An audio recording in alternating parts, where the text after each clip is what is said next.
Presidente, gravação iniciada. Obrigada, Ana Tereza. Vamos continuar, então, com a sessão do dia 11 de maio, na parte da manhã.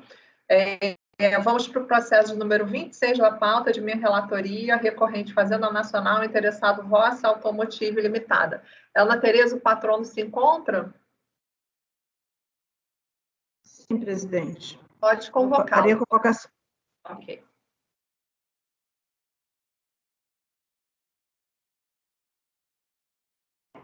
Presidente, item 26.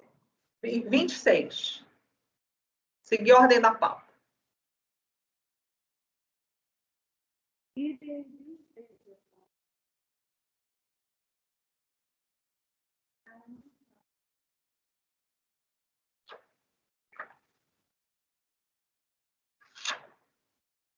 Patrono convocado, presidente. Obrigada.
Bom dia, doutor Giancarlo, seja bem-vindo à nossa turma, à nossa sessão. Bom dia.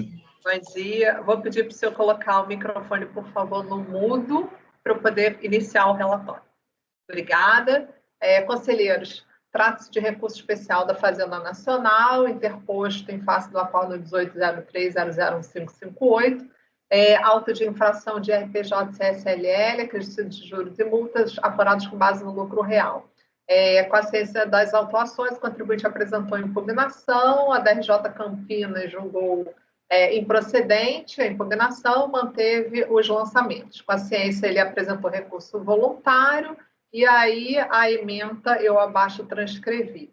Contra a decisão, a Fazenda Nacional apresentou embargos que foram admitidos pelo despacho de folhas 1388, os embargos foram julgados pela primeira turma ordinária da segunda Câmara, que por maioria de votos os rejeitou. Em decisão, a ementa transcrevo aqui abaixo, com a ciência do acordo, a Fazenda Nacional apresentou recurso especial, alegando em síntese, trago aqui os argumentos da Fazenda. O recurso especial fazendário foi objeto do despacho de admissibilidade de folhas 1434, que lhe deu seguimento. O contribuinte foi intimado do andamento processual, apresentou contra-razões ao recurso, pugnando pelo não conhecimento da peça aviada e, alternativamente, pelo seu desprovimento.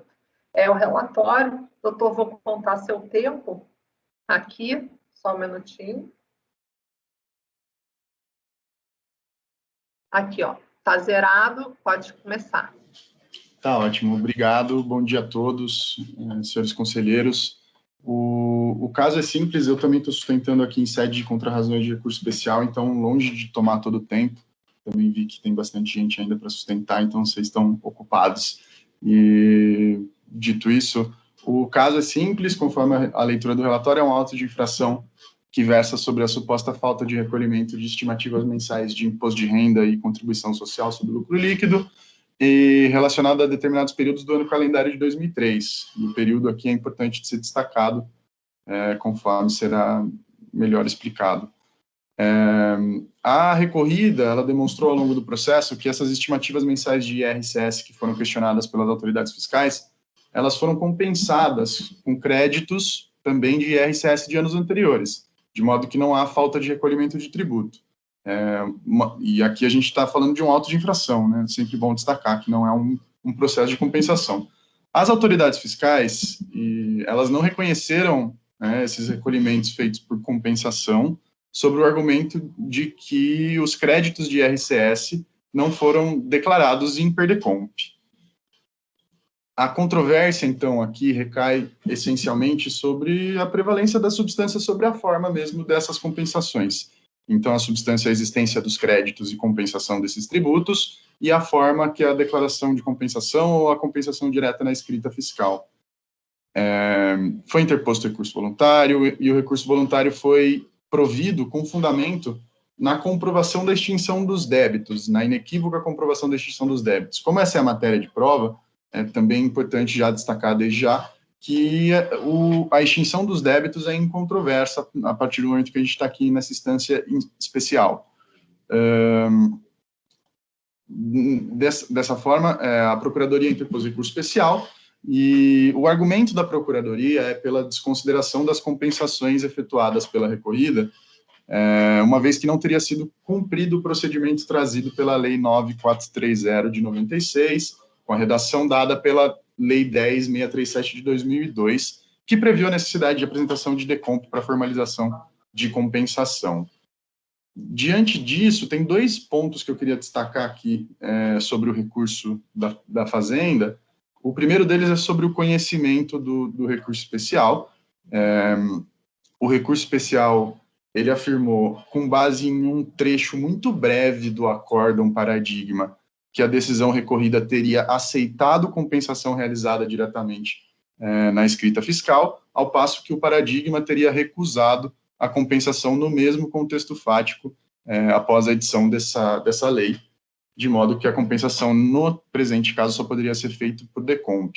No entanto, uma análise mais detalhada do paradigma demonstra que, em primeiro lugar, ele trata do período de apuração de junho de 2001, ou seja, esse período é anterior à edição da Lei 10637, de modo que o presente processo administrativo trata do ano calendário de 2003, como eu destaquei lá no começo. Então, os contextos fáticos começam a se diferenciar a partir daí.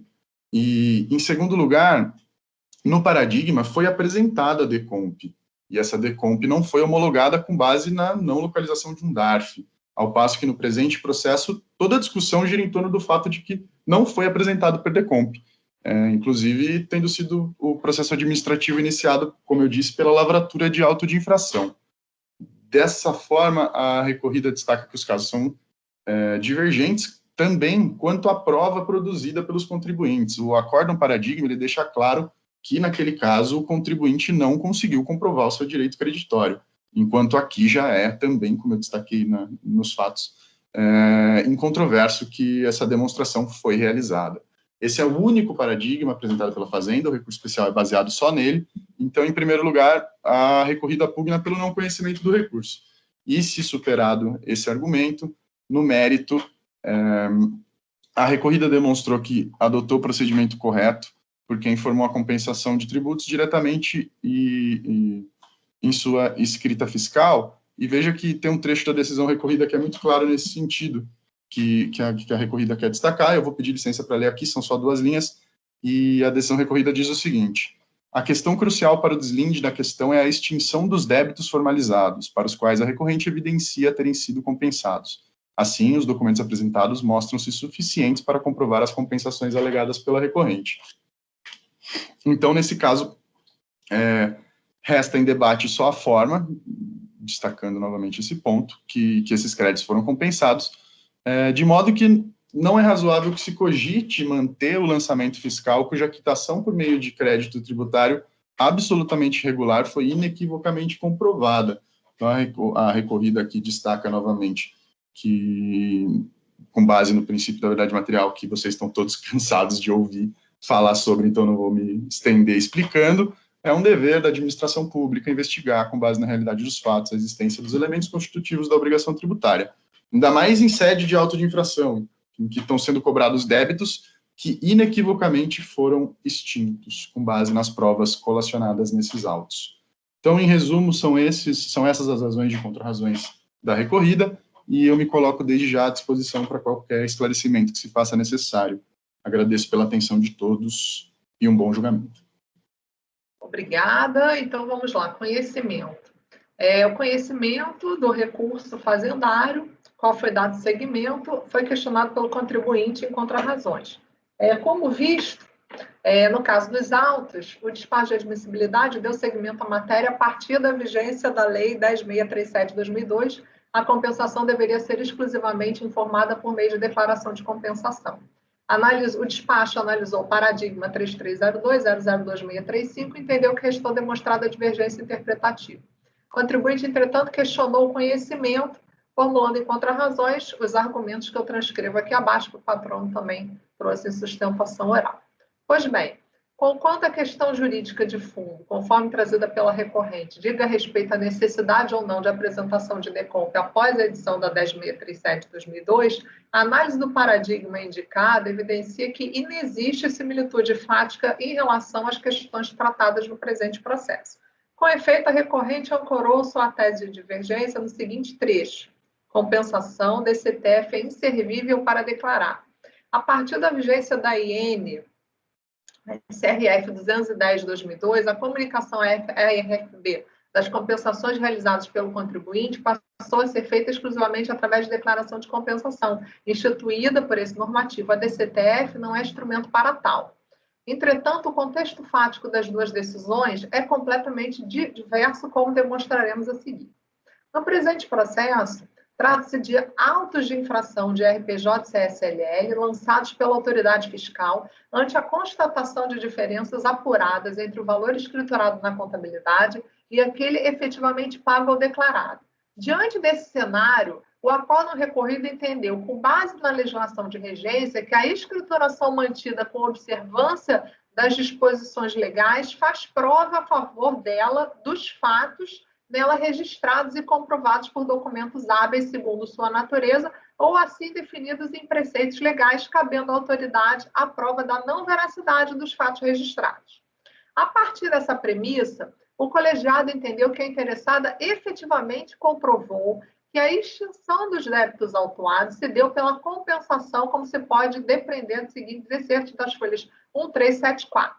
Então, aqui abaixo, destaquei, está transcrito já aqui, vou pular. De se notar, e isso é de fundamental relevância para a análise do conhecimento do recurso fazendário, que em nenhum momento o voto condutor abordou a questão da necessidade de declaração de compensação para a validade dos procedimentos adotados pelo contribuinte, fixando-se exclusivamente no aspecto material da questão, no sentido de que restou comprovada a existência dos créditos compensados.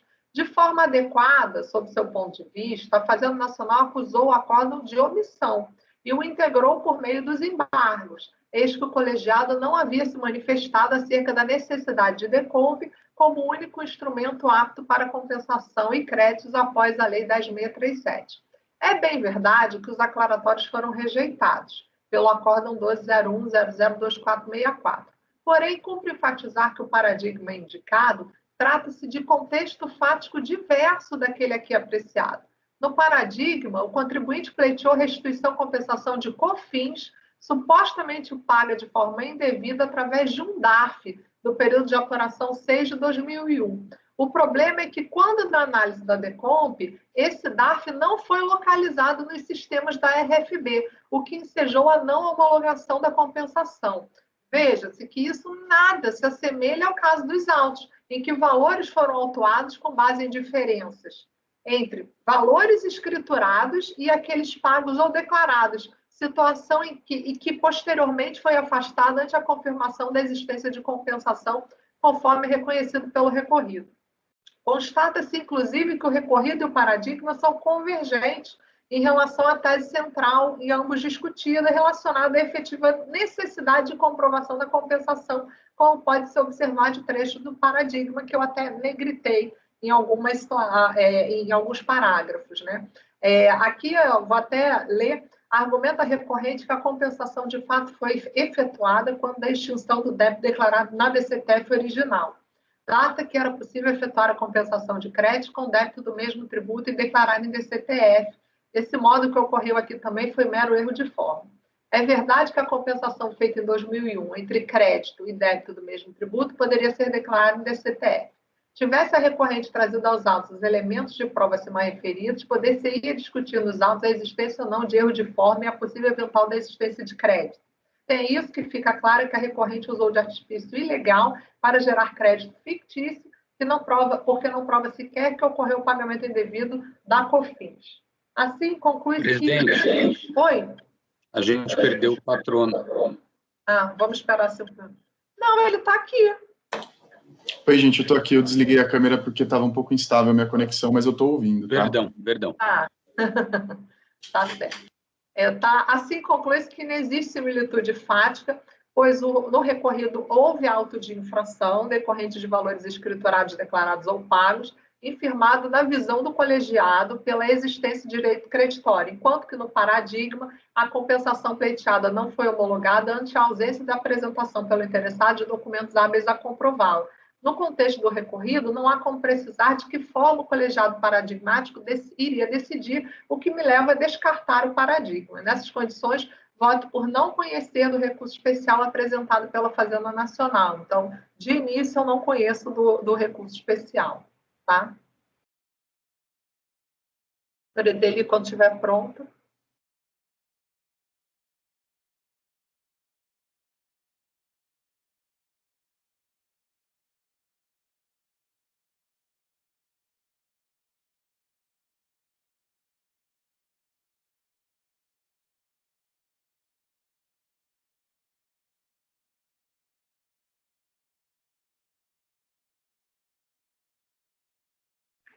Vou acompanhar pelas conclusões, presidente, porque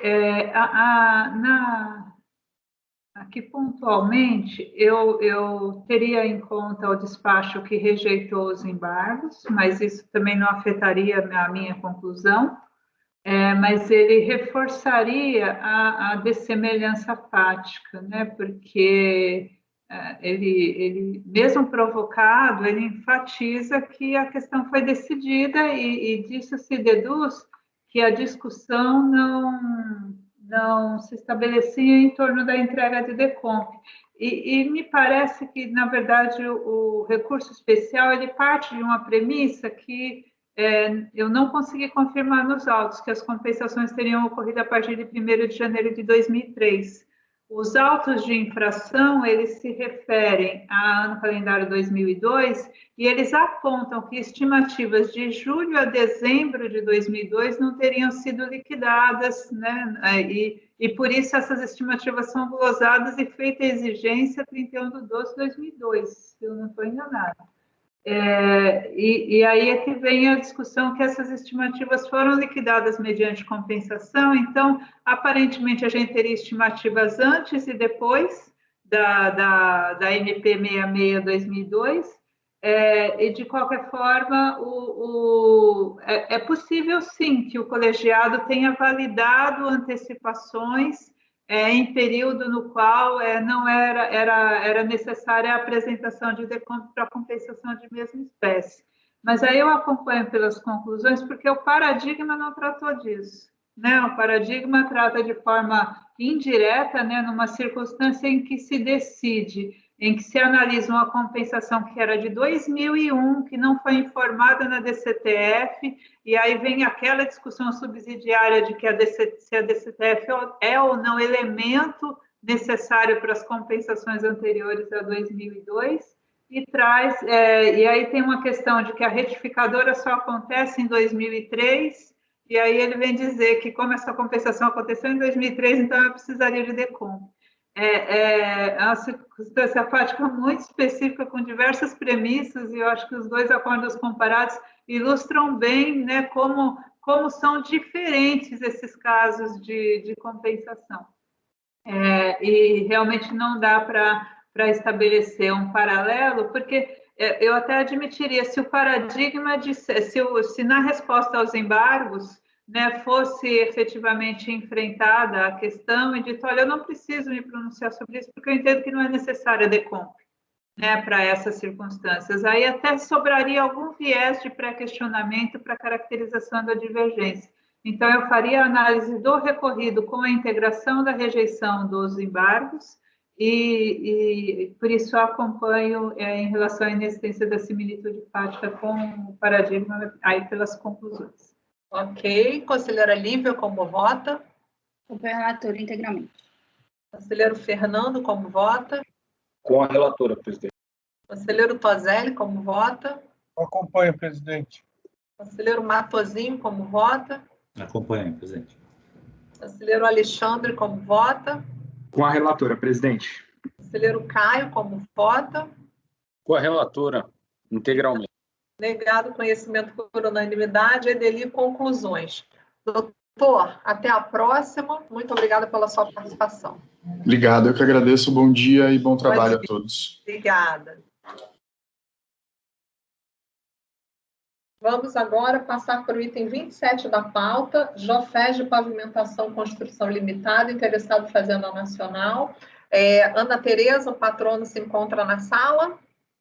Sim, presidente, faria a convocação. Obrigada. Aliás, os patronos, né? Porque...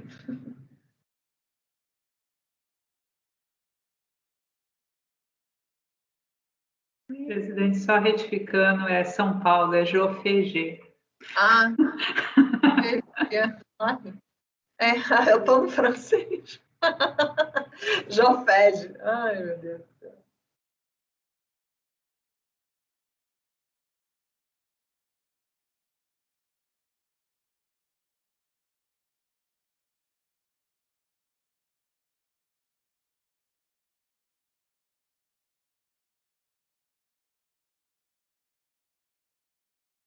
Patronos convocado, presidente. Obrigada.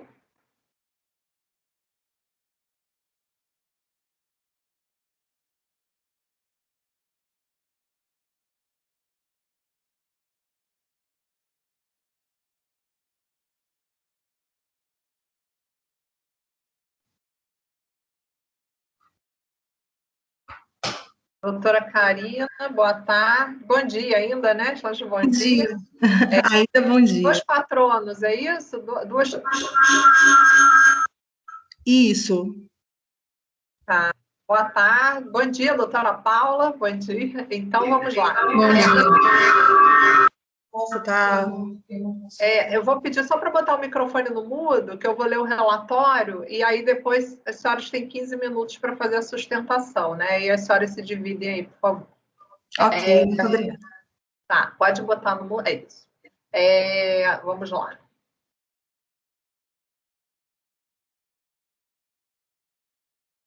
Recurso especial interposto pelo sujeito passivo.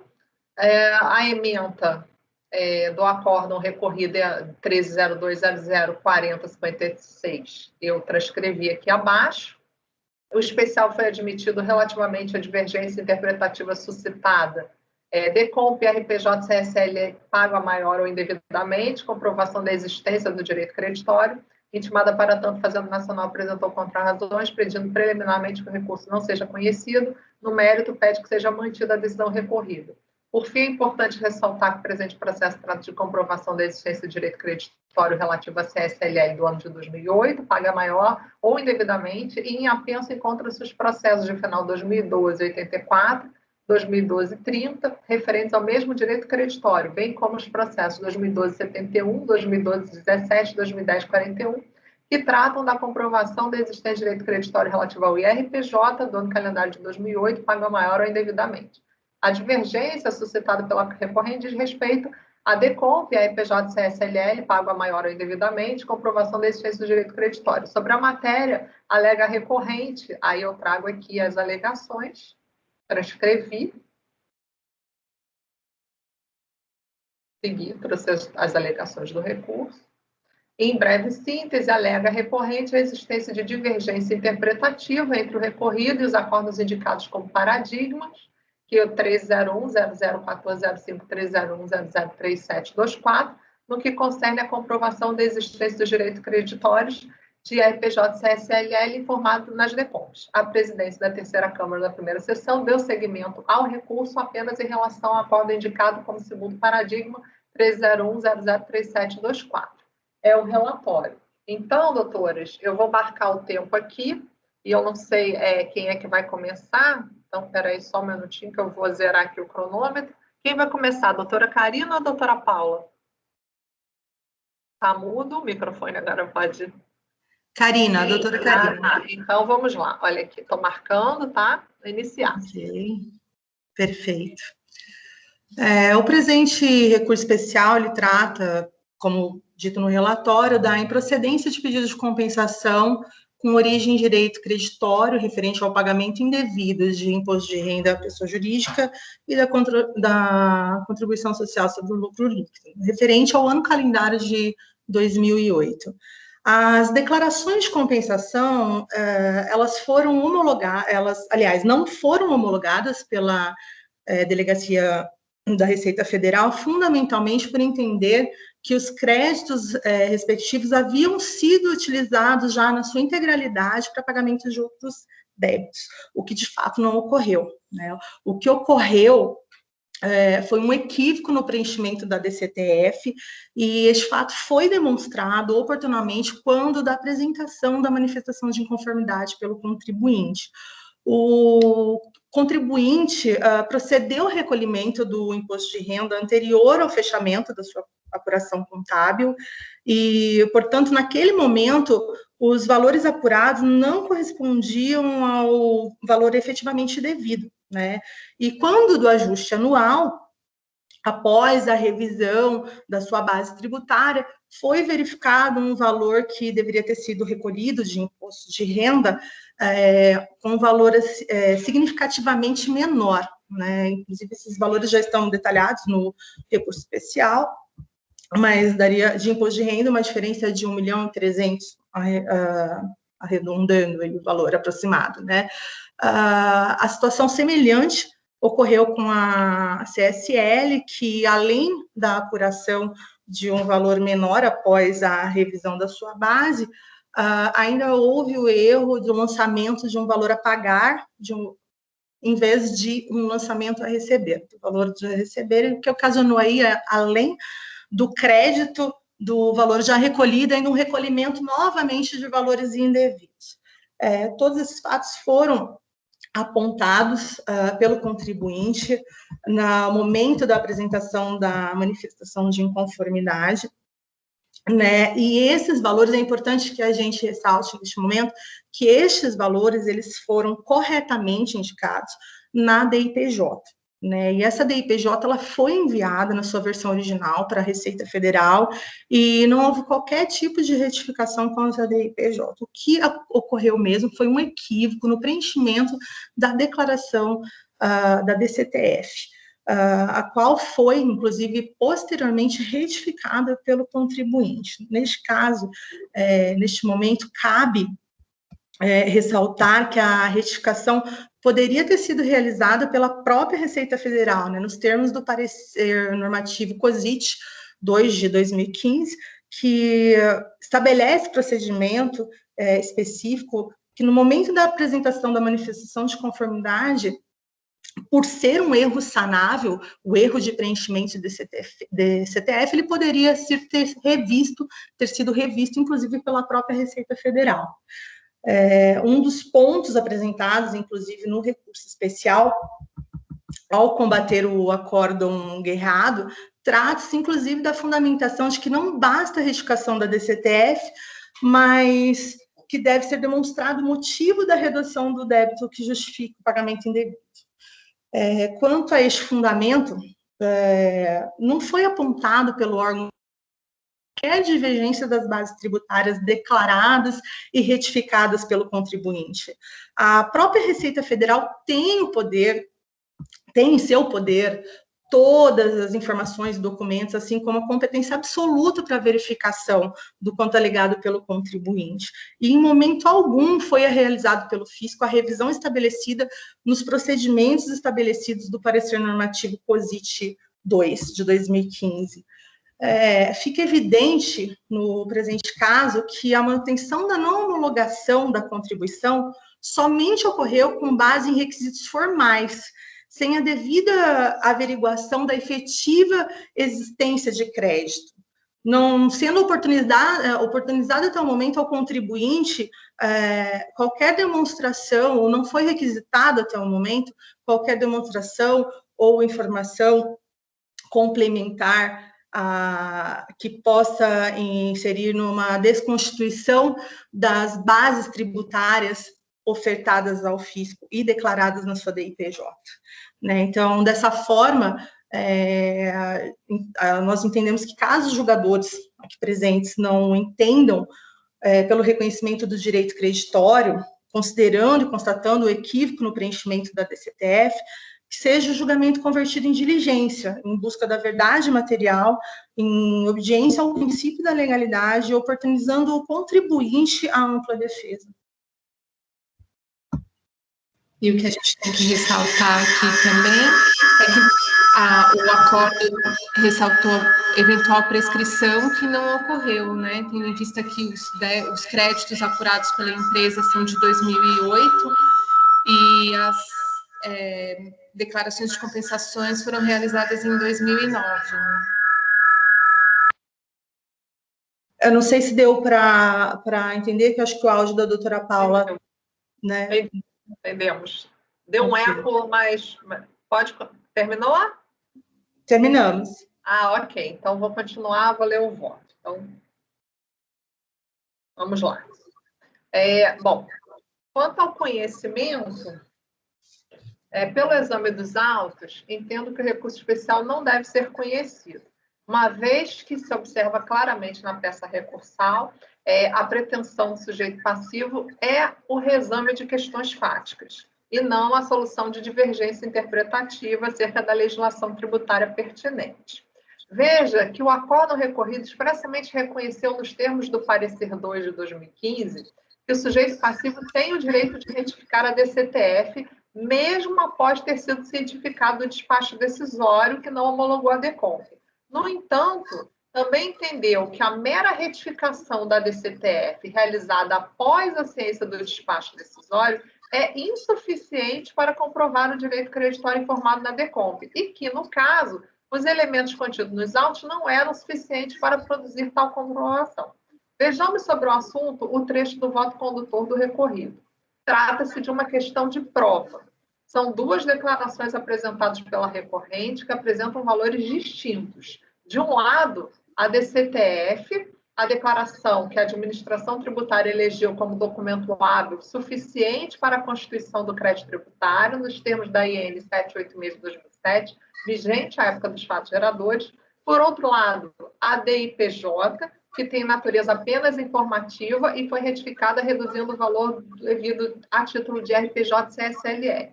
No caso dos autos, a alegação de que teria ocorrido erro no preenchimento da DCTF não foi comprovada. A simples apresentação da DIPJ retificadora, desacompanhada de maiores explicações que justificassem a redução da base de cálculo dos tributos, não tem o condão de demonstrar a certeza e liquidez do crédito, como dito anteriormente, são duas declarações apresentadas pela recorrente, destacando que a DCTF é instrumento capaz de compensar o débito. Por certo, que como alega a recorrente, é possível a retificação da DCTF mesmo após emitido o despacho decisório, entendimento já acatado pela própria administração, conforme parecer normativo 2 de 2015. Entretanto, é necessária a comprovação do erro de fato no preenchimento da DCTF original, condição que não ocorreu no presente caso. Para demonstrar o erro, nos termos do 147, parágrafo 1º do CTN, faz-se necessário esclarecer qual foi a base de cálculo. Tem um microfone aberto aí, eu peço, por favor, para desligar. Que deu origem ao recolhimento, qual foi o erro cometido, a suposta base de cálculo correta que daria origem ao crédito em função do pagamento a maior. A par disso, a recorrente ainda deveria demonstrar o valor correto do tributo apurado e devidamente registrado na sua escrituração contábil, acompanhado dos documentos hábeis e idôneos que lastreassem os lançamentos. Nada de... Vou pedir para desligar o microfone. Eu acho que é a doutora Paula. Vai, Paula. É só apertar o microfone.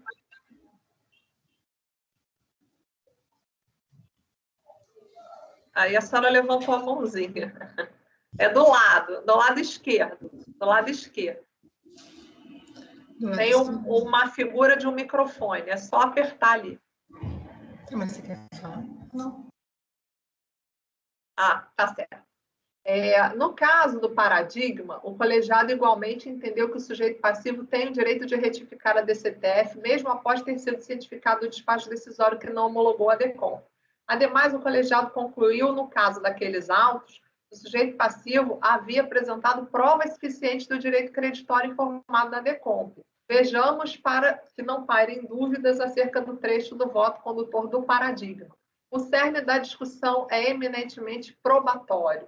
No que pertine ao aduzido pelo recorrente, no sentido de que apurou no primeiro trimestre de 2008 e RPJ a pagar no montante de 430,71,86, mas quitando tal valor por meio de DARF de 545.441,27, resultando em um indébito de 115, que for objeto de pedido de compensação. Então, eu negrito alguns trechos, consignados esses pontos, agora cabe verificar as provas. Com a devida vênia, ao acórdão recorrido adiante que verifiquei estar comprovado o erro de fato, então com base em provas, né? Frise-se lá no último parágrafo que o valor da provisão revertida se encontra lastreado no balancete, tendo sido contabilizada a receita na apuração do lucro líquido.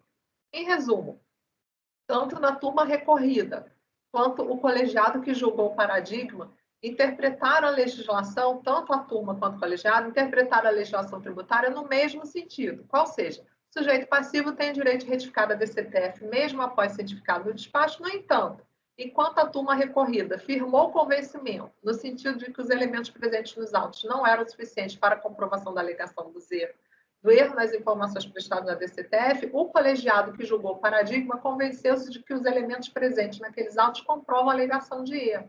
Sendo assim, então, como afirmado pela Fazenda em suas contrarrazões, a recorrente não manejou o presente recurso especial com o intuito de que a primeira turma da Câmara Superior solucione divergência interpretativa entre colegiados do CARF sobre a mesma legislação aplicável à matéria, mas sim com a pretensão de reexame de matéria fática, algo que, entendo, não seja cabível nos termos do Decreto 70.235. Então, eu transcrevo aqui, né, o 37, inciso 2, por esses motivos, eu não conheço do recurso especial, porque aí a gente estaria tratando de exame de matéria fática, sendo que a questão probante aqui é o cerne da situação, no caso dos autos. Então, nesse ponto, eu deixo, então, não conheço do especial da contribuinte de início, né? Então, passo a palavra à conselheira Edeli. Quando estiver pronta, pode se manifestar. Vou acompanhar pelas conclusões, me perdoa o preciosismo, mas é só porque vão ter circunstâncias em que a gente vai admitir o recurso especial para a discussão da prova que é suficiente para demonstrar esse erro, né? A contribuinte até se conduz numa linha em que a gente normalmente admite, que é admitir a DIPJ como elemento de prova suficiente desse indébito.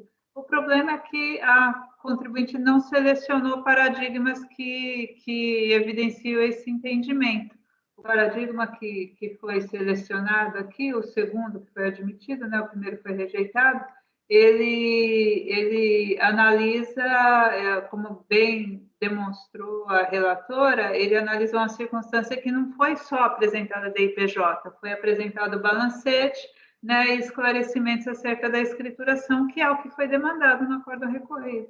Também podia ser questionado em relação a esse recorrido, outro aspecto que a gente discute sobre a suficiência da retificadora, né, porque foi negado o provimento ao recurso voluntário, e a gente tem casos que admite, né, dando provimento parcial com retorno para análise na forma do parecer 2 do parecer 2015.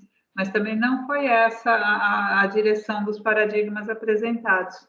Então, nessas circunstâncias específicas aqui, em que se confronta um caso em que a prova estaria na DIPJ com um paradigma que admitiu o erro de prova com base em DIPJ e escrituração, né, eu concordo com o não conhecimento, mas só com essa ressalva de que vão ter circunstâncias muito semelhantes em que a gente vai discutir a prova, né? A suficiência da prova, mesmo em sede de recurso especial, mas esse não é o caso.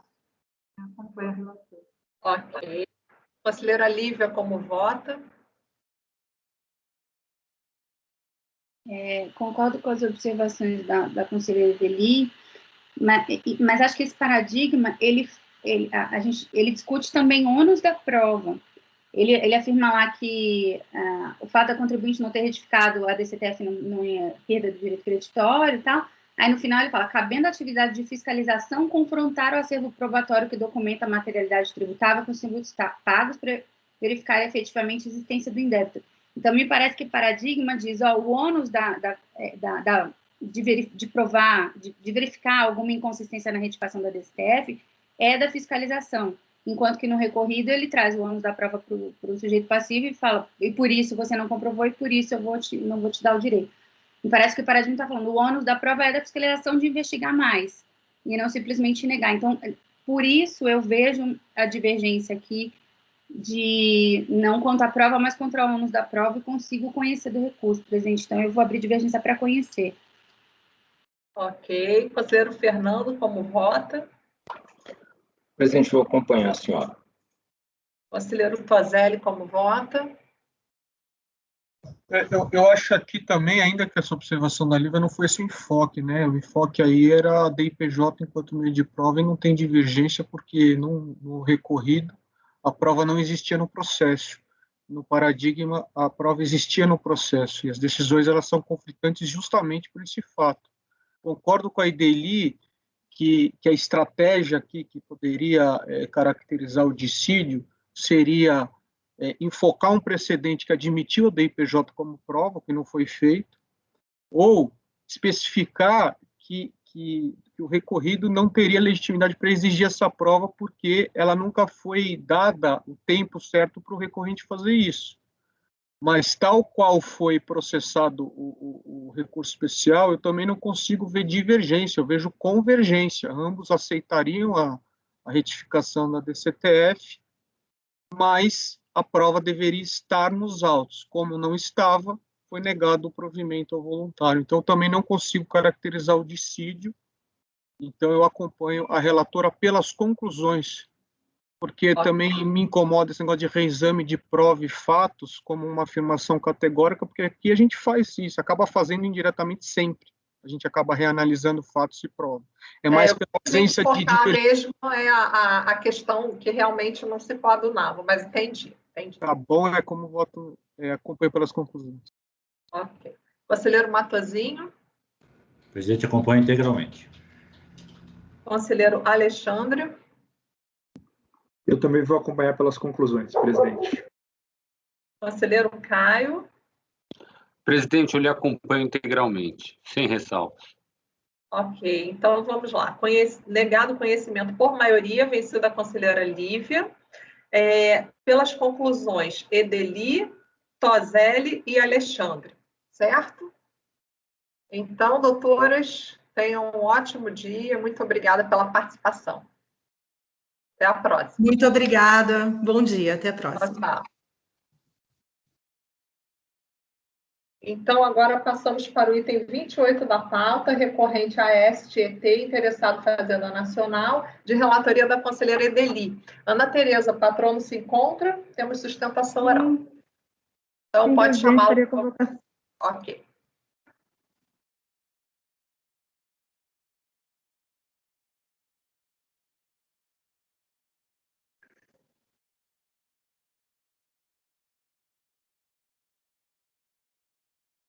Item 28 da pauta, doutora Diana, que o processo será julgado agora.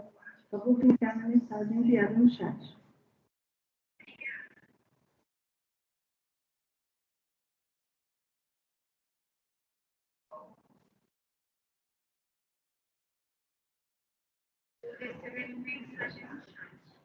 O link já foi enviado, doutora.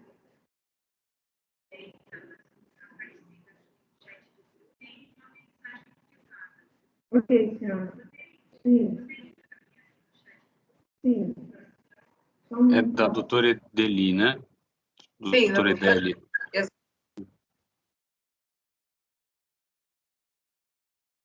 Paulo, Caio.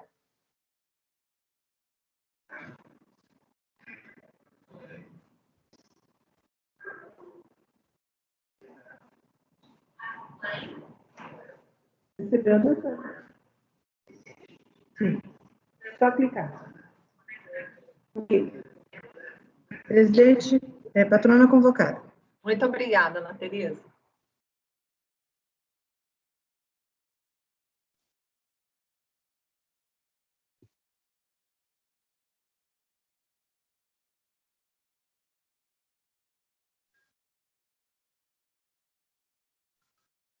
Bom dia. Doutora, bom dia. Seja Como bem-vinda vai? à nossa turma, nossa sessão. Tá tudo Obrigada. ótimo, que bom, dentro do possível, né?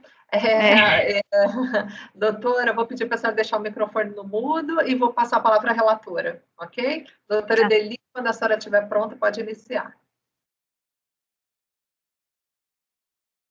Presidente, o caso envolve muitas circunstâncias fáticas, como vai ter sustentação oral, vou apresentar o resumo. O recurso especial da contribuinte, a discussão se refere ao saldo negativo de CSR do ano calendário 2002, que não foi reconhecido porque não informado em DIPJ e porque não provado o erro de preenchimento, somente foi declarada homologação tácita de uma das compensações.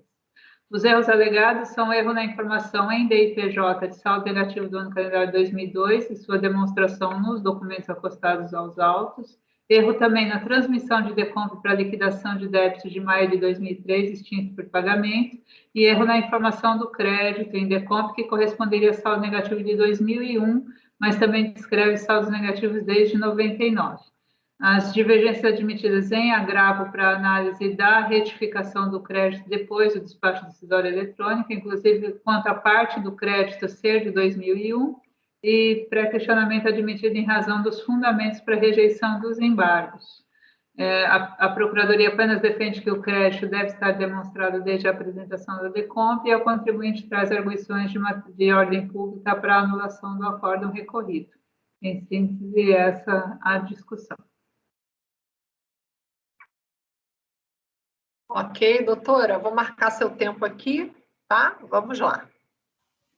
Bom dia a todos. Bom dia, relatora, também. Obrigada pelo relato aqui dos principais fatos relativos a esse processo.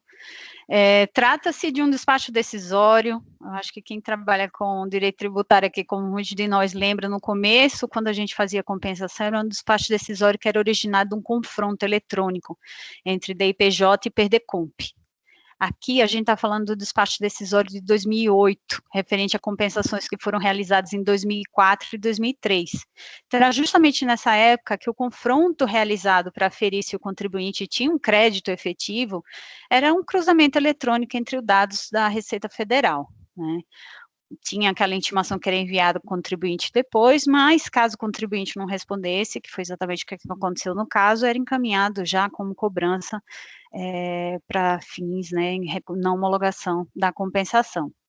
Aqui, o que eu chamo a atenção é que, não obstante a gente esteja falando de 7 declarações de compensação que foram indicadas naqueles perdecompes com o mesmo crédito de saldo negativo, que era o saldo negativo do CSL do ano calendário 2002, quer dizer, exercício 2003, ano calendário 2002, tal como foi indicado pela relatora, tem causas de pedidos diferentes para a homologação das compensações. Na verdade, o termo técnico não seria nem causas de pedido diferente para a homologação das compensações, porque em 2 casos, o que o contribuinte pleiteou era o cancelamento das perdecompes enviadas. Então, são 7 perdecompes vinculadas a esse processo administrativo, 2 em que o contribuinte pedia que fosse cancelada a Perdecomp no curso do processo, reconhecida a necessidade de cancelamento pela inexistência de débito, porque o valor tinha sido pago, e tem o DARF apresentado no processo. 3, em que o contribuinte comprovava, trazendo documentos que salientavam isso, que esse cruzamento que a Receita Federal fez e identificou, né, uma suposta ausência do direito de crédito, estava equivocado. Como é que a Receita Federal fazia esse cruzamento lá na época? Era a ficha totalizadora da DIPJ do saldo negativo do período versus o saldo negativo indicado no Perdecomp, né? A ficha totalizadora quer dizer o resultado do ano calendário como um todo. Nesse caso concreto, senhores, de fato, o contribuinte, quando se afere, vai identificar aquela ficha da DIPJ, onde está lá o total, o saldo negativo ali não está apontado. Mas os senhores lembram que na DIPJ tem uma ficha anterior, que é a ficha, naquele ano calendário era a ficha 16, que vai colocando mês a mês a apuração, janeiro, fevereiro, março, abril, e ali, valor apurado, retenções feitas, valor a pagar. Essas fichas desses meses calendários, que são justamente do ano calendário aqui que a gente está discutindo o crédito, foram corretamente preenchidas e indicavam categoricamente ali o valor do saldo negativo. Acho que aqui o ponto que suscitou essa suposta ausência de crédito no período e é o cruzamento feito só com aquela ficha totalizadora, que é a ficha 17 para a DIPJ daquele ano, e não com a ficha 16, que era dos meses do ano calendário, né? E isso com relação a 3 PERDECOMPs. E com relação a 2 PERDECOMPs, o contribuinte informou no processo e apresentou documentos dizendo, olha, eu me equivoquei quando eu fui indicar no PERDECOMP o ano calendário do saldo negativo aqui de CSLL, onde está escrito o ano calendário 2002, leia-se 2001. E fez esse pleito, quer dizer, 3 argumentações diferentes no curso do processo administrativo. O processo transcorreu, e como os senhores sabem, a jurisprudência até então da época entendia que esse tipo de demanda, com relação, por exemplo, à informação de inexistência de débito, porque houve pagamento e a PERDECOMP tinha sido cancelada, era um posicionamento contrário ao contribuinte, e eu acho que foi muito modificado em razão de decisões proferidas até por essa Câmara Superior de Recursos Fiscais. A gente cita aqui como paradigma um caso de relatoria do Dr. Rafael Vidal, perdão, e nos memoriais citamos também um caso de relatoria da doutora Edeli, destacando que essas argumentações deveriam também ser apreciadas no curso do processo administrativo, porque senão o contribuinte fica naquela situação que ele sem saída, né? Eu não posso retificar da IPJ, eu não posso retificar a declaração porque o processo administrativo já está em curso, e eu também não posso ver apreciado um pleito indicando que houve um erro na apresentação da informação original, porque isso não seria supostamente dentro do conteúdo que deveria ser apreciado dali do processo administrativo. Então, acho que essa jurisprudência foi, na análise que fizemos com relação aos posicionamentos mais recentes do colegiado superado no curso dos anos, entendendo que sim, os colegiados deveriam apreciar essas matérias do contribuinte, em busca até pelo princípio da verdade material, e para que se chegasse à conclusão quanto à existência ou não de um crédito tributário, né, uma cobrança devida ao fisco, mas não foi isso que aconteceu quando da decisão do recurso voluntário, quando do julgamento pela segunda turma da segunda Câmara. Na ocasião, o julgamento que foi proferido entendeu que os pedidos de retificação de ano calendário do crédito não deveriam ser apreciados e vejam, senhores, que aqui eu estou fazendo referência à única causa de pedir e negou provimento ao recurso voluntário. Contribuinte, primeira coisa que fez foi embargar, dizendo, olha, na verdade eu trouxe aqui 3 causas de pedir para essas 7 PERDECOMPs, e as outras estou entendendo que não foram apreciadas, porque tudo que está aqui colocado nos termos do acordo que foi aqui exposto, se refere a uma das causas de pedir, que existe para 2 PERDECOMPs, que é justamente esse erro na identificação do ano calendário do crédito.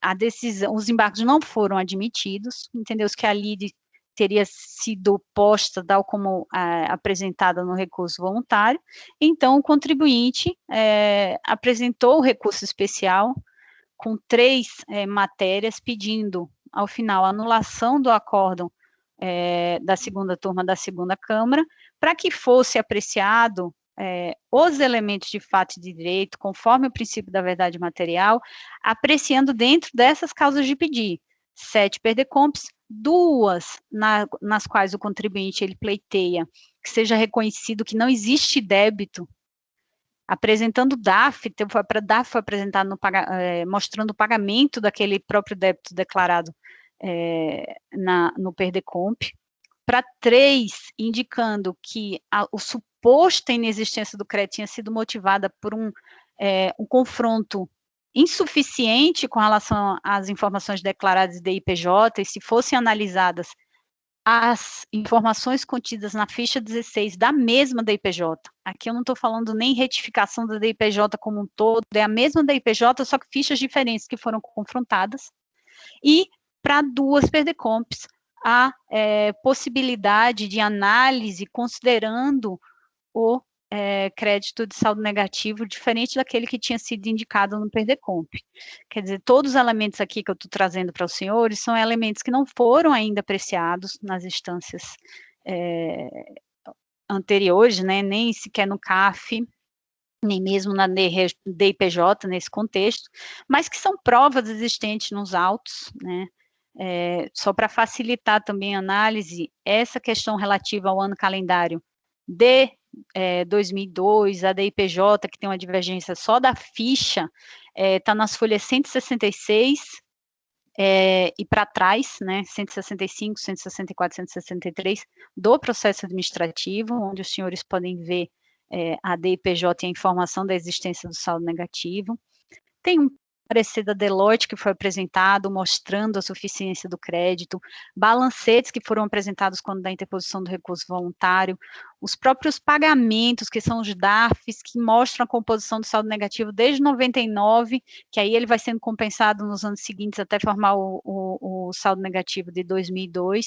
Quer dizer, tem todo os elementos probatórios, eles estão nos autos, e o que o contribuinte hoje pede à Câmara Superior de Recursos Fiscais é que, até atendendo essa jurisprudência que tem se formado nesse órgão, e eu faço até referência a um julgado que foi do mês passado, acho que de abril, não me recordo quem foi o relator do caso, mas foi um julgado recente, que os senhores examinaram, entendendo que deveria ser examinada a questão, independente de um suposto erro de retificação, que na DCTF, ali o caso era erro, aparentemente era um erro, uma divergência entre a informação constante na DCTF e PERDECOMP, mas do que eu entendi ali do julgado dos senhores, as premissas se aplicam integralmente ao caso concreto, quer dizer, deve ser analisada a materialidade tal como ela é colocada, as provas que foram apresentadas e eventuais necessidades de retificação de erro formal devem ser analisadas pelo órgão julgador, considerando os elementos que estão nos autos.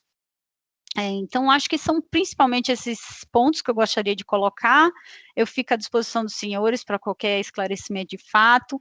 Realmente, como a doutora Edeli colocou, são muitos fatos relativos a esse processo, né, muitos documentos que foram juntados, mas, ao final, o que a gente traz aqui de argumentação é essa, a necessidade do caso ser julgado, até para atender essas 2 causas de pedir que não foram apreciadas pela turma, quer dizer, a causa de pedir com relação a cancelamento e a causa de pedir com relação ao saldo negativo de 2002, corretamente informado em PERDECOMP, mas que apresentou uma suposta divergência na DIPJ. E, no terceiro, a indicação para aquelas outras 2 PERDECOMPs, que era a possibilidade de análise das compensações, considerando saldo negativo do ano calendário 2001. Eu fico à disposição dos senhores, caso tenham alguma dúvida. Obrigada. Ok. Doutora Edeli, pode continuar. Só para bem circunstanciar, a gente tem a admissibilidade da matéria 2, que trata da efetiva análise do crédito utilizado pela recorrente como CSL do ano calendário 2002. A contribuinte se dirige para pleitear a anulação do acórdão recorrido, mas a divergência, ela vem no sentido de se estabelecer a competência ou não do colegiado de fazer a apreciação, apesar do que consignado, apesar de não constar na DIPJ. Então, para mim, a divergência ficou claramente caracterizada, e por isso estou acolhendo o despacho de admissibilidade, porque em despacho de agravo, no caso, porque em embargos, o presidente da turma respondeu que os equívocos no preenchimento do período de apuração não encontram amparo para que se proceda à sua correção neste processo, uma vez que a retificação pretendida somente pode ocorrer antes de qualquer procedimento de ofício, e vê, o saldo negativo já era originalmente 2002, né? Então, ele não está admitindo, quando ele fala em retificação aqui, ele está incluindo a própria retificação do que estava errado em DIPJ, para o próprio ano calendário. E enquanto o paradigma 9101002203, ele afasta esse descompasso em DECOMP e DIPJ como óbice para análise do direito creditório. não para anulação do acórdão recorrido, mas para análise do direito creditório. E a segunda divergência, que diz respeito ao saldo negativo de CSL de 2001, a possibilidade de análise, o paradigma, ele admite a alteração de período de apuração do crédito informado em DECOMP. Então, as duas divergências aí vão permitir analisar a quase totalidade das alegações de erro que a contribuinte suscita.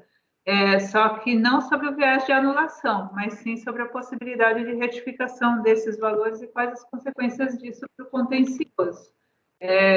Então, essas arguições de questões de ordem pública, né, que vão conduzir para anulação, inclusive para matéria que não foi admitida, né, que não ficou caracterizada a divergência, que é a retificação do erro lá do débito da DECOMP, eu só vou passar por essas questões, e por isso a ressalva aqui no início do voto. As questões suscitadas como de ordem pública e que ensejarem a nulidade do acórdão recorrido serão apreciadas apenas no ponto em que afetam as matérias admitidas. É nesse aspecto que eu vou me conduzir. Então, a primeira, e aí eu vou passar a leitura, embora eu tenha feito resumo e destacado, a quantidade de circunstâncias aqui, eu acho que é mais produtivo se a gente for acompanhando a leitura do voto, do que simplesmente colocar o resumo e esclarecer dúvidas de vocês. A primeira questão sobre o exame correspondente à segunda divergência apresentada está identificada como anulação do acórdão recorrido e violação do princípio da verdade material, necessidade de efetiva análise do crédito utilizado pela recorrente. CSL 2002. A contribuinte diz que deixou de informar em DIPJ o saldo negativo de 2002, mas indicou as antecipações mensais correspondentes sem totalizá-las na apuração anual. Entende que este equívoco não pode suprimir seu direito à compensação.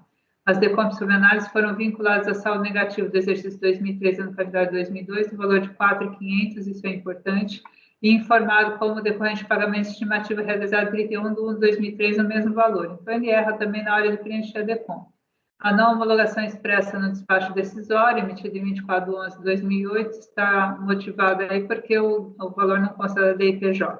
A contribuinte não justificou erro de preenchimento e manifestação de inconformidade, juntou documentos para demonstrar que as compensações serão promovidas com saldo negativo de 2000 e 2002, inclusive a DIPJ retificadora apresentada em 2005, na qual foram consignadas as antecipações de janeiro a dezembro de 2002.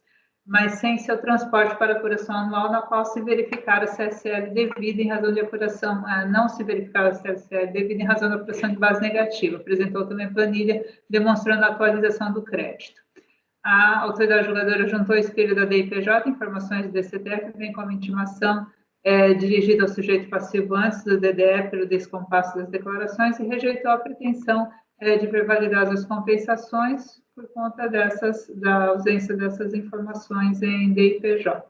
Em recurso voluntário, a contribuinte confrontou essas objeções, afirmando que as estimativas de 2002 haviam sido informadas em DIPJ e pagas, e apenas por um pequeno equívoco na referida declaração não há totalização das antecipações mensais por estimativas durante o período. Tais argumentos e outros associados, porém, não foram acolhidos pelo colegiado da qual, estando consignado no voto condutor do acórdão recorrido, que não há informação em DIPJ, a defesa alega que errou o preenchimento, superado esse erro demonstra que existiam créditos saldos negativos 2001 e 2002, alega a interessada que incorreu em erro de preenchimento do PERDECOMP, informou no pedido que o crédito seria originado em 2001 e não em 2002, primeiramente verifica-se a inexistência na DIPJ do saldo negativo de 2002, por seu tom de despacho decisório compartido, fundamentou sua decisão exatamente nesse fato.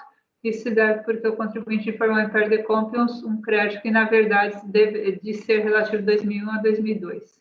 Dessa forma, como o voto condutor do acórdão recorrido se estende a negar a possibilidade de alteração do ano calendário ao qual se refere o saldo negativo, segundo o argumento de defesa a ser apreciado na próxima divergência, apenas mencionando mais à frente o fato de o sujeito passivo não ter promovido qualquer retificação das declarações depois de intimado, de tudo do exposto que o fato de saldo negativo do CSL não estar no DIPJ foi suficiente para o colegiado deixar de analisar os demais documentos apresentados pelo sujeito passivo para comprovar parte das compensações realizadas.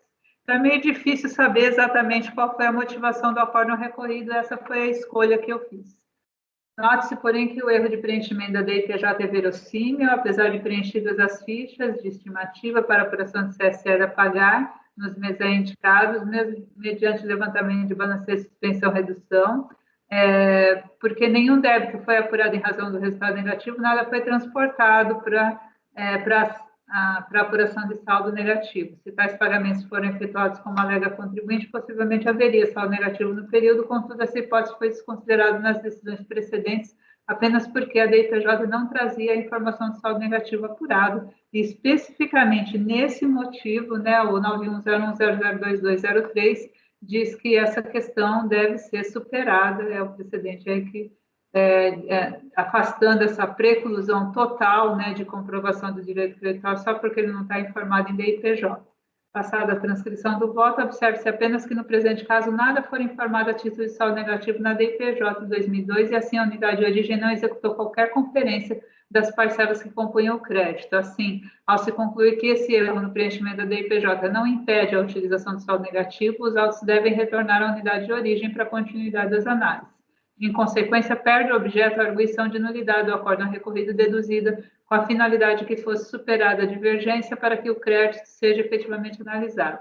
Contudo, a contribuinte também inclui em sua abordagem a arguição de nulidade do acórdão por ter deixado de apreciar o equívoco na DECOMP, pleiteando que seja afastada a cobrança das compensações indevidamente enviadas. Isso porque uma das DECOMPs vinculadas ao saldo negativo 2002 teria se prestado à liquidação de débito já pago. Como visto, porém, essa questão é trazida como consequência da análise pretendida acerca das compensações com saldo negativo não evidenciado na DIPJ, momento no qual o contribuinte alega que o direito creditório não deverá ser imputado à DECOMP de 2004, porque já pago. Logo, não há dissídio jurisprudencial constituído em razão deste ponto, porque ainda que se admita o pré-questionamento ficto por conta do 1025 do CPC, dada a rejeição dos embargos de declaração oposta em razão da alegada omissão do acórdão recorrido nesse ponto, o fato é que o paradigma indicado não tratou dessa matéria.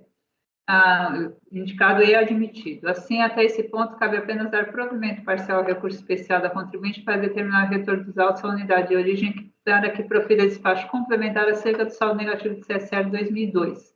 Então, afasto o óbice de não análise porque não constava na DIPJ. Passando à segunda questão, correspondente à terceira divergência, indicada como anulação do acórdão em violação ao princípio da verdade material, necessidade de efetiva análise do saldo negativo 2001, tem-se que a contribuinte pretende a apreciação de parte do crédito utilizado nas DECOMPs como tendo origem em saldo negativo de CSR para 2001. Afirma estar provada a intenção inicial de utilização desse crédito, além de demonstrada sua existência. Em manifestação de inconformidade, ela dizia que o saldo negativo de 4.500 seria integralmente de 2001, e aí vem uma referência de 2002, que na verdade são 5.500.000 e não 4.500, como teria sido informado.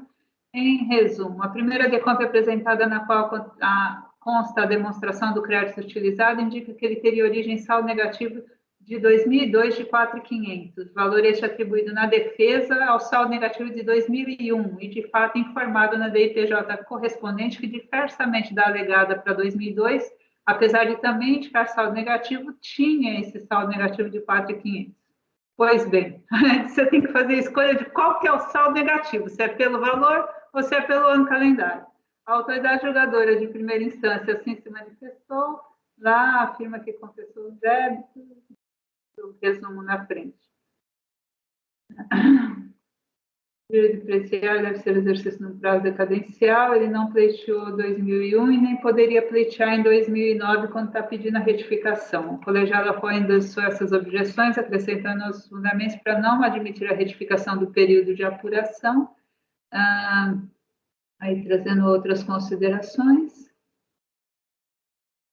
E mais à frente, o que se infere dos elementos juntados aos autos, porém, é que a contribuinte não pretende substituir o saldo negativo de 2002 pelo crédito 2001, nem mesmo somar a totalidade dos saldos negativos de CSR apurados de 2001 e 2002, para assim validar as compensações declaradas aqui sob análise. O demonstrativo de utilização do saldo negativo de CSR 2001, alegado no valor de 4.500, está destinado, em sua maior parte, aos débitos de estimativa de CSR de 2002, antes da exigência de apresentação de DECOMP informadas em DIPJ, não transportadas para a formação do saldo negativo de 2002. Nesse sentido, aliás, a contribuinte aduz em seu recurso especial que o saldo negativo do ano de 2002 estaria devidamente comprovado porque as estimativas correspondentes foram liquidadas mediante compensação com saldos negativos de 99 e 2001.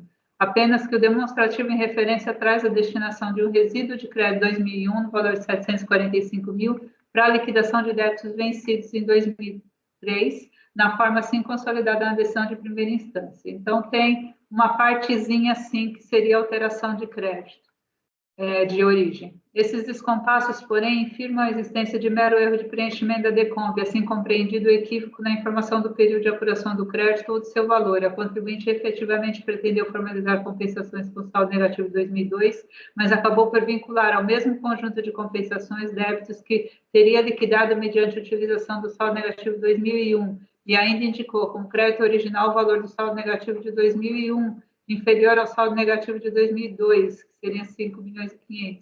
Deveria, portanto, ter apresentado outra DECOMP inicial com a demonstração do saldo negativo de 2001 para vincular ao remanescente das compensações,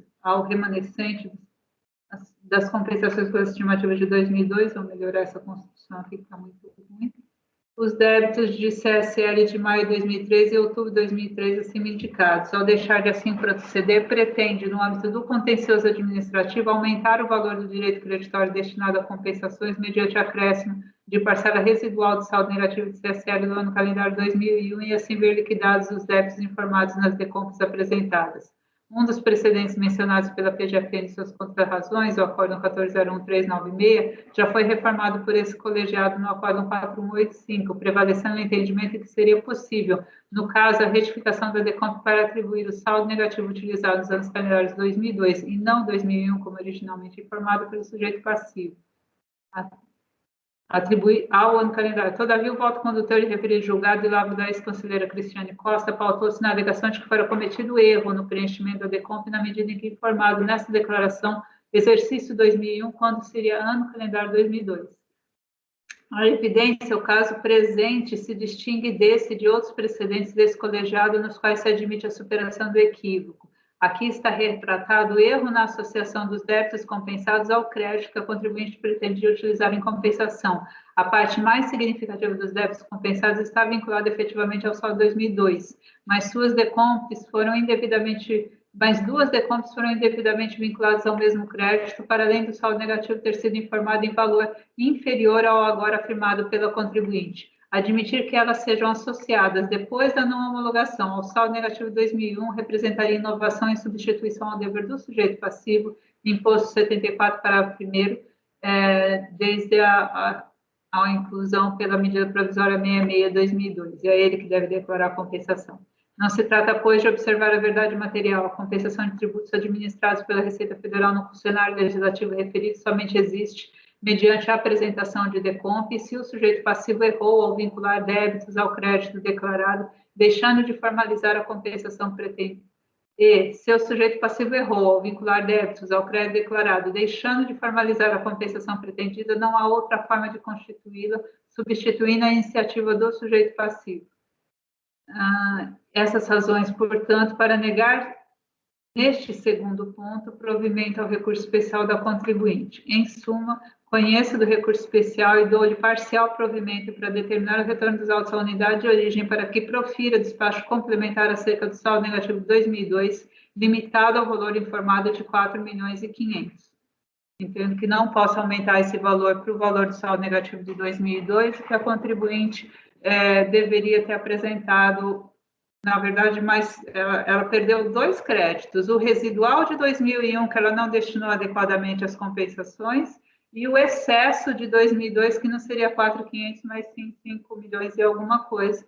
Ela não formalizou essas compensações, então admito apenas a correção, afasto apenas a preclusão que vinha sendo declarada no processo, quanto a não poder analisar esse saldo negativo de CSL 2002, porque ele não estava informado em DIPJ. Isso admito e, por isso, determina o retorno à unidade de origem, não é o caso de anulação do acórdão recolhido, só de reforma das suas premissas. Ok, conselheira Edeli, então a senhora conhece, deu provimento parcial para retorno à unidade de origem. Conselheira Lívia, como vota? Só um pedido de esclarecimento antes. A contribuinte não faz isso via DECOMP, ela faz isso depois da não homologação da compensação, ela traz esse pedido de compensação de aumento do crédito, é isso? É tudo muito confuso nas alegações dela. O elemento que me dá segurança é esse demonstrativo de cálculo, onde ela faz a destinação dos créditos, que são as compensações que eu entendo ela efetivamente escriturou, né, de onde eu concluo que o saldo negativo de 2001 foi, na sua maior parte, destinado às estimativas de 2002. Então, aqui não é mudança de período, ele está pedindo 2002 mesmo, mas aquelas estimativas vão ter que ser confirmadas, a liquidação dela com o saldo negativo de 2001. Mas nesse demonstrativo ali, internamente a ele, eu vejo que ainda sobrou 2001, que foi destinado para a liquidação de débitos que estão nessas compensações de 2002.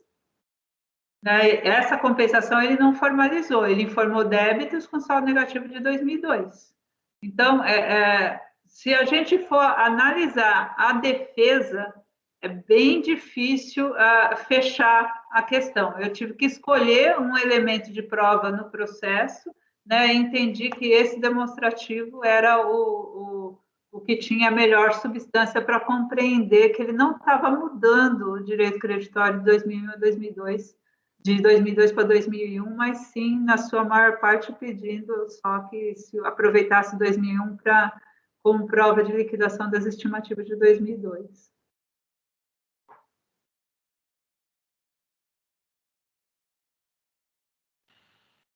É muito fato, mas eu tendo a concordar com a conselheira Edeli.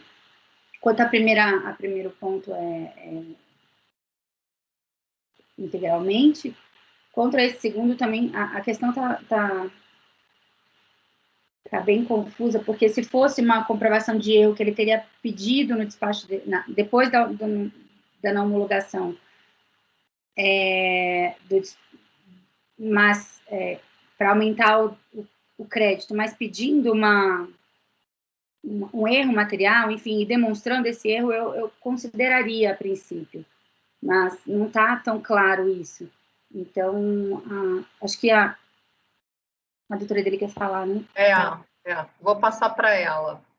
O limitador para esse segundo erro de fato é o valor do crédito, porque como ficou em 4.500, que é menor que o saldo negativo de 2002, então eu não tenho essa diferença. Se na Decompes tivesse um valor maior do que o que está alegado para 2002, que deveria constar da DIPJ, aí eu poderia dizer que, olha, você errou na informação, você juntou 2 anos calendários aqui para usar esse crédito, e aí eu até poderia relevar, né, já que ele perdeu em juros, né, e dizer, não, aqui uma parte do saldo negativo é 2002 e a outra é 2001, ele só errou ao juntar tudo isso.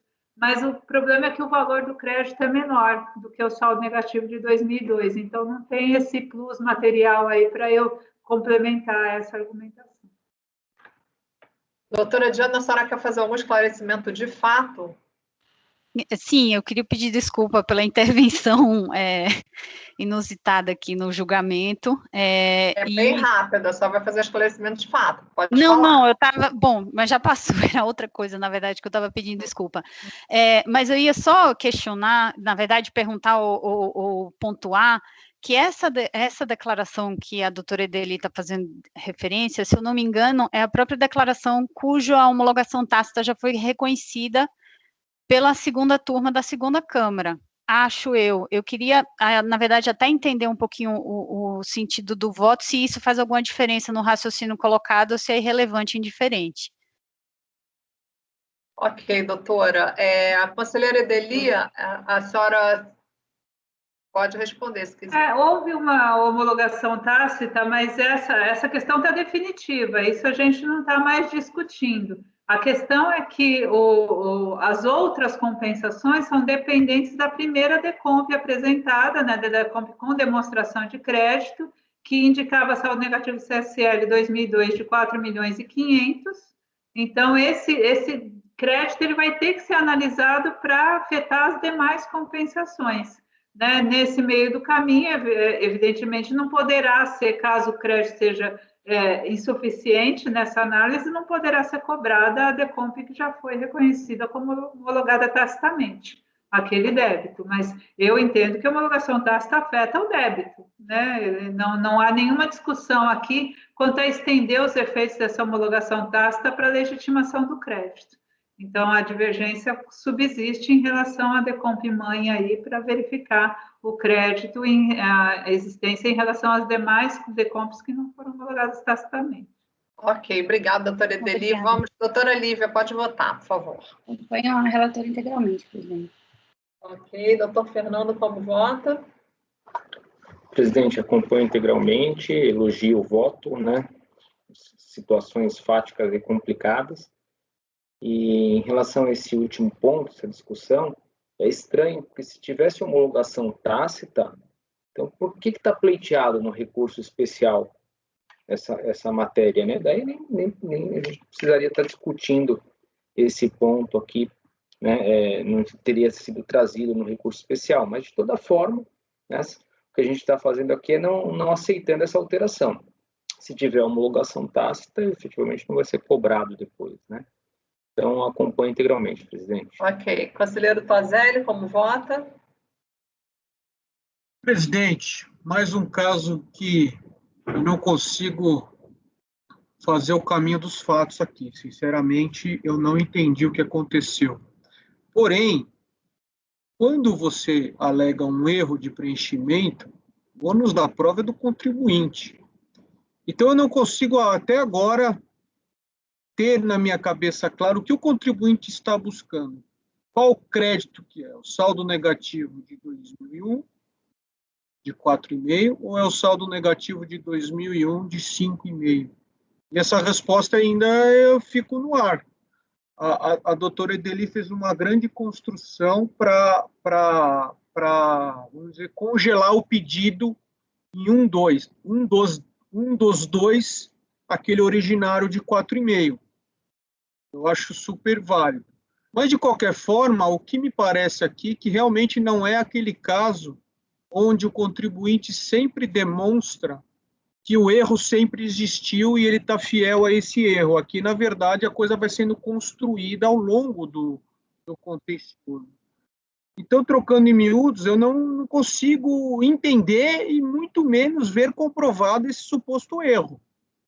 Então, eu parabenizo a Edeli, cirúrgica aqui, porque não é um caso tranquilo, porque os fatos aqui são muito difíceis de você colocar no papel de forma clara, e eu acho que é um critério jurídico consistente do qual eu concordo, mas principalmente aqui o ponto é o ônus da prova do contribuinte em relação ao alegado erro não foi cumprido.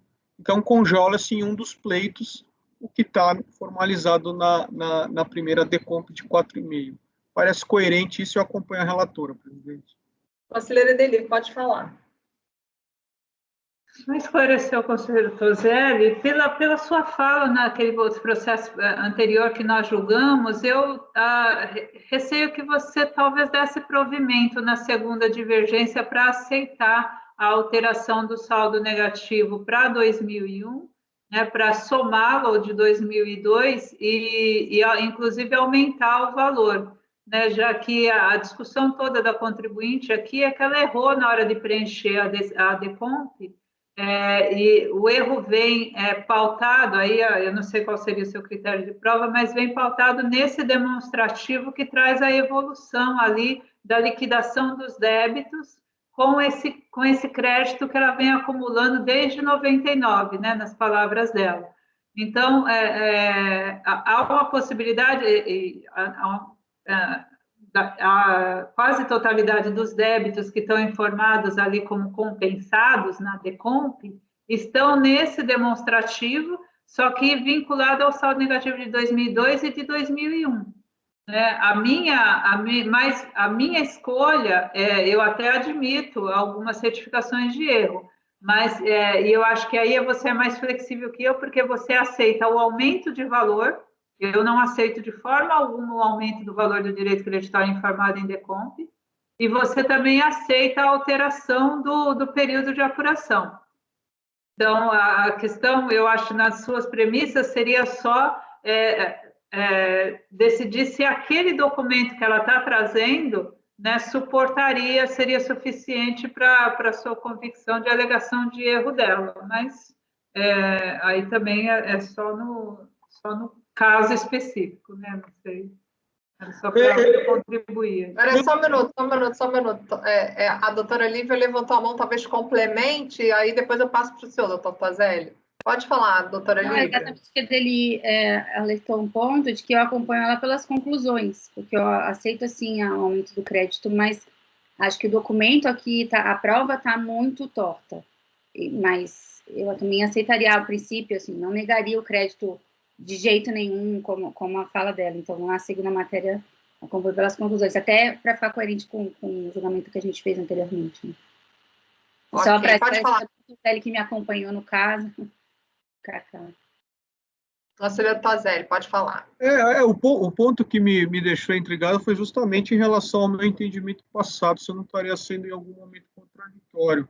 Eu aceito aumentar assim, o crédito em período anterior à decompra eletrônica e aceito mudar o período de apuração só numa hipótese, quando o contribuinte ele sempre já demonstra que no momento que ele foi compensar, ele já estava tomando um determinado período, mas na hora de preencheu antes, o que é muito comum com aquela coisa de saldo negativo e estimativa do ano.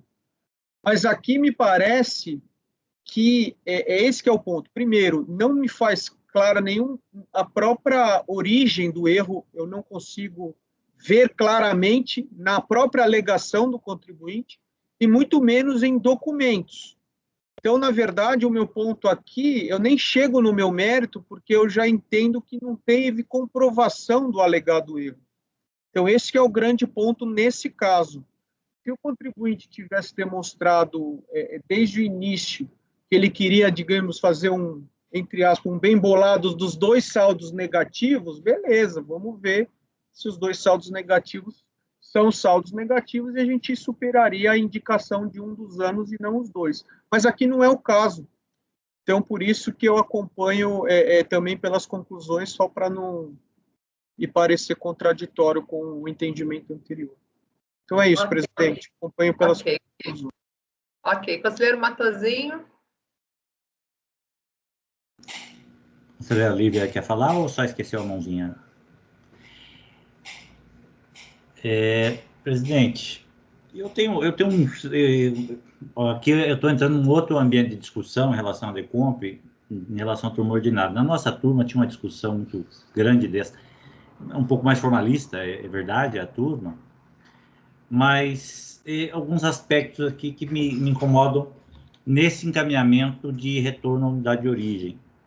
O processo de Decomp, ele nasce eletronicamente, e até para que haja possibilidade de vazão desse acervo de declarações, são entregues em milhares, aos milhões aí mensalmente, e tem uma razão de ser essa lógica de batimentos, né? Cara crachá, de um certo ponto, o que o sistema registrar, ele se há equivalência, ele homologa, se não há, ele não homologa.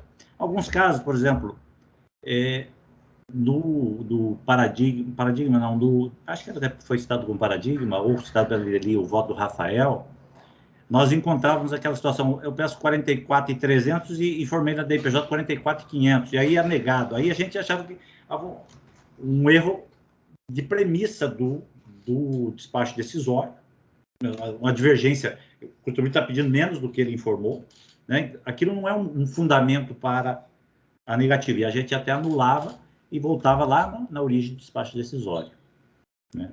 Mas esses casos em que o contribuinte comete erro na declaração de imposto de renda, na sua apuração, na transposição de valores, é feito o batimento, ele vai e leva para a DRJ, tenta esclarecer, mas não esclarece bem, a DRJ ou não conhece da documentação, dizendo que não aceita a retificação, ou rejeita a prova, diz que ela é insuficiente, vem para o CARF, ele agrega informações, esclarece melhor e traz elementos. Das duas umas, ou nós podemos e temos condições de aferir essa prova e proferir um julgamento definitivo, ou a gente baixa em diligência. Essa hipótese de devolver para a unidade de origem, começar o processo de novo, para mim, primeiro que ela afronta um pouco o PAF. Você está reinaugurando a questão de mérito. Ele vem discutindo mérito desde o primeiro momento. Há uma DIPJ errada e por isso foi negado. Então, ainda que eletronicamente, há uma divergência clara de mérito de créditos informados de um lado e pleiteados de outro, né? Então, a minha divergência, assim, eu concordo com a conclusão de que, lendo o acordo recorrido, há uma premissa falsa do acordo recorrido, porque ele misturou, ele só traz a premissa do ano calendário 2001. É como se fosse só a mudança do período de apuração, quando me parece que o grosso da discussão é o 2002, né? Então, há um erro de premissa, eu devolveria para o colegiado para ele apreciar devidamente o 2002, por causa da premissa equivocada adotada no acordo, embora tenha contido esse pedido de alocação de um saldo 2001 que poderia vir para 2002 e compor esse crédito, né? O que, para mim, com a devida vênia, também dentro do sistema de compensação, acho inadmissível nós admitirmos, é até redundante, né? Acho inadmissível essa possibilidade de agregar 2 créditos num pedido só. A própria DCTF, a configuração dela é só um crédito, é um crédito contra vários débitos. Você não pode ter vários créditos. A natureza da DECOMP é um crédito de origem específica. Eventualmente, o que a gente faz? Tem aquela questão do... Pediu estimativa, mas, na verdade, queria saldo de ajuste anual. Essa convolução, né, que parece evidente o erro, perfeito. Mas você agregar um pedido de saldo de 2002. Não, mas eu quero compensar lá mais um saldinho de 2001. Não, aquele lá você não usou, aquele você tinha que usar outro caminho, você tinha que ter uma DECOMP própria. Então, só por isso eu afastaria 2001. Mas, assim, trocando em miúdos, não consigo verificar, nesses casos, motivação para devolver para a unidade de origem, a não ser de ordem prática. Eu enxergaria 2 caminhos. A gente superava rejeitava, reformava o acordo e baixava em diligência e nós decidiríamos em caso definitivo, ou devolveríamos para o colegiado ACOR para que ele promova as apurações que entenda devidas. Não acho, até por consideração do contexto de funcionamento do sistema DECOMP adequado, toda hora, não, vamos reiniciar o processo, porque isso aí vai impactar um novo despacho decisório, que vai impactar numa possibilidade de um novo PAF. Um processo que já tem de 2005, 2007, né? 2008. Então, começar tudo de novo. Então, para mim, esse processo deveria ser exaurido e solucionado do CARF, via diligência, no caso concreto. Me parece que há muita verossimilhança, e parece aquela mera transposição de ficha que não ocorreu. Se houve o pagamento e tal, seria facilmente liquidável. Mas... E até entendo. Mas a unidade de origem, ela normalmente vai reconhecer e vai matar o problema. Mas, assim, dentro do sistema, eu entendo que não é a melhor solução, até para ordenar os processos administrativos de compensação de uma forma lógica, né? Lá no nosso colegiado, nós tínhamos uma discussão grande com o Ricardo Marozzi, excelente conselheiro, que ele queria propor dessa maneira. Nós diferenciávamos. Quando é a superação de um óbice meramente de direito, que não foi apreciado, por exemplo, uma decadência, né? Ou uma premissa fática da motivação do despacho decisório, como nesse caso da divergência que eu apontei, a gente devolvia. Quando era eminentemente de apreciação do direito creditório, a gente solucionava. Há elementos para decidir? Decidimos. Precisamos de uma diligência? Baixamos em diligência. No retornar, a gente liquida. Mas pode ter um prejuízo para o contribuinte no seu direito de defesa por supressão de instância. Tudo isso foi causado pelos erros dele. Então, assim, esse é um custo processual dele nesse aspecto, né? Então, você reinicia o processo porque o contribuinte errou desde a origem, né? Então, eu voto apenas, daria provimento para devolver a instância de origem por erro de premissa, instância ACOR. Não vejo até como devolver para a DRJ nesse caso. Eu acho que as premissas da DRJ são diferentes, mas do colegiado recorrido, eu entendo que seja o caso de devolver para que ele aprecie devidamente a matéria. Ok. Eu voto nesse sentido. Conselheira Deli, pode falar. Tem algumas coisas que acabam ficando tão arraigadas na gente que a gente acaba deixando de escrever, né? A gente já discutiu bastante isso aqui, Matosinho, e concordo que meu voto não é claro nesse sentido. O que acontece, o que eu tomo por referência para decidir esses casos, eu vou verificando em que momento processual nós estamos decidindo aqui uma preclusão, né? Você não pode, eu não vou apreciar a sua prova de retificação de erro porque a DIPJ está errada, né? Então, isso vem sendo dito desde a DRJ, né? A DRJ não traz ali como fundamento expresso, está transcrito aqui, a sua DIPJ não traz nada preenchido na ficha de demonstração de saldo negativo, né? Então, não vou apreciar mais nada. Então, como essa preclusão vem sendo declarada desde a DRJ, na minha concepção, a DRJ deveria, como ela não poderia se sustentar nesse argumento, ela deveria ter restituído o processo constatado ali, evidências de erro no preenchimento da DIPJ, ela deveria ter restituído esse processo para a unidade de origem fazer essa verificação. Num caso como esse, em que a demonstração vem precária da forma como está, pelo sujeito passivo desde a manifestação de inconformidade, mas essa alegação de erro estava presente desde a manifestação de inconformidade, a decisão seria de retorno para a unidade de origem, reabrindo realmente o prazo para verificação desse crédito, já que o contribuinte deu causa a essa impossibilidade de verificação, porque vai se ver que ele, inclusive, errou as estimativas na hora que informou da DECOMP, indicou uma estimativa só como componente, que eram várias estimativas que compunham aquele saldo negativo. Então, toda uma relativização também em função das circunstâncias específicas, e porque isso aqui é lá das primeiras DECOMPs eletrônicas, que a gente sabe que o pessoal tinha dificuldade de compreender a forma de preenchimento. Mas, processualmente, eu retorno o processo no momento em que eu vejo que a preclusão prejudicou o sujeito passivo. Então, como entendo que a DRJ deveria ter retornado esse processo e o contribuinte, nessas condições, teria direito de defesa quanto a eventuais objeções à formação desse crédito, né, para o qual ele contribuiu com a impossibilidade de análise, então eu já restituo direto para a unidade de origem para que ele tenha o direito de defesa que, no meu entendimento, a DRJ já deveria ter concedido a ele desde a origem. E eu não estou admitindo a alteração de saldo negativo de 2001 para 2002. Tá? O saldo negativo SSL 2002 limitado ao valor informado na DECOMP, que é menor que o saldo negativo informado em DIPJ.